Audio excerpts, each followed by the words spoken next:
भाद्रपद कृष्ण एकादशी व्रत कथा। प्रेम से बोलिए विष्णु भगवान की जय। युधिष्ठिर जी कहते हैं कि भादो के कृष्ण पक्ष की एकादशी का क्या नाम है। हे जनार्दन, यह सुनने की मेरी प्रबल इच्छा है, सो आप कृपा करके कहिए। तब श्री कृष्ण जी बोले कि हे राजन, एकाग्र मन हो करके सुनो, मैं विस्तार पूर्वक कहता हूँ।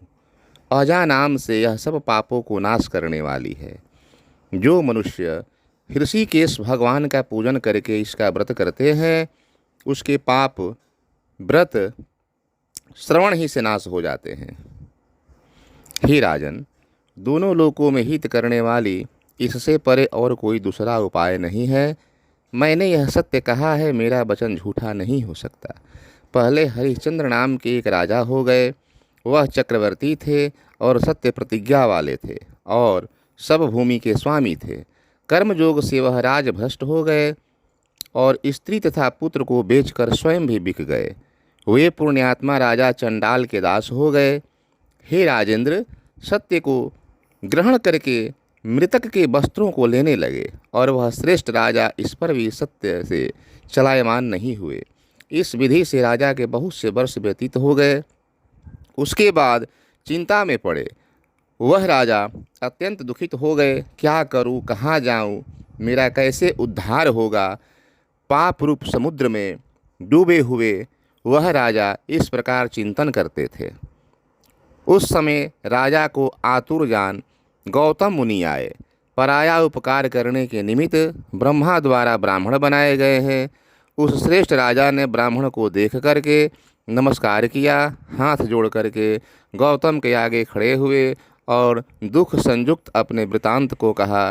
राजा के वचन को सुन करके गौतम विस्मय युक्त हो गए। फिर मुनि ने राजा के लिए इस व्रत का उपदेश किया। हे राजन, भादो के महीने के कृष्ण पक्ष में अति पुण्य को देने वाली अजा नाम की एकादशी होती है। हे राजन, उसका व्रत करो, पाप का नाश हो जाएगा।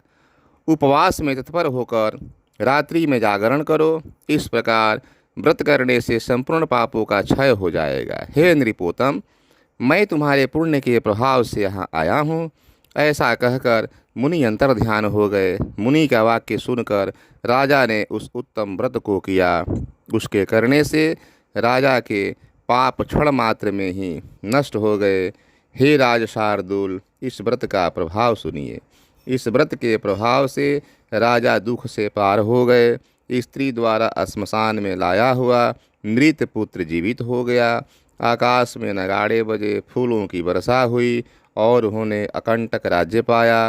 राजा हरिश्चंद्र ने पूर्ववासियों समेत और अपने सब परिवार समेत स्वर्ग को प्राप्त हुआ। हे राजन, इस प्रकार के व्रत को जो द्विजोतम करते हैं, वे सब पापों से मुक्त होकर के निश्चय स्वर्गलोक को जाते हैं। हे राजन, इसके पढ़ने और सुनने से वाजपेय जग का फल प्राप्त होता है।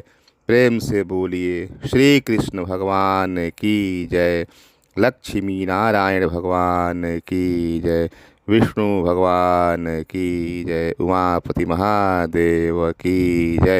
हर हर हर महादेव।